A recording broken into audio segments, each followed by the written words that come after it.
اس supply line کو کسی طرح بحال کیا جائے، کیونکہ اس سپلائی لائن کے بعد ہم نے دیکھا کہ اسرائیل کی طرف سے اس قسم کی باتیں سامنے آئی کہ ہم نے اب جو ہے ایران کے جو اتحادی تھے ان کو ختم کر دیا ہے اور اب ہم ایران کی طرف آگے کی طرف بڑھیں گے. تو یہ وہ باٹم لائن ہے جس پر ایران کام کر رہا ہے. صحیح. بطول، جو معاہدہ ہوا ہے پاکستان، ترکیہ اور سعودی عرب کے درمیان، اب اس میں کہا جا رہا ہے کہ ترجمان دفتر خارجہ نے کہا ہے کہ ہم نے خطے کی سیکیورٹی کے لیے اس کو آگے بڑھانا ہے.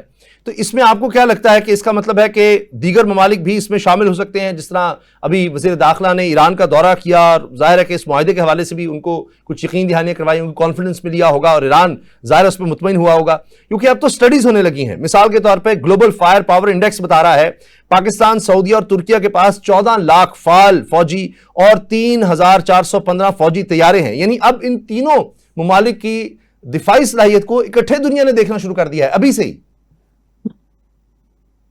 جی بالکل اسامہ، بہت شکریہ پہلے تو دعوت دینے کے لیے. یہ بہت اہم موضوع ہے، اور آپ کو پتہ ہے کہ جو ایران کے اندر ایک ڈسپیرٹی ہے آف ویوز، ایک زیادہ آرتھوڈاکس گروپ ہے، ایک ایسا گروپ ہے جو تھوڑا ماڈرن لائنز پہ سوچتا ہے.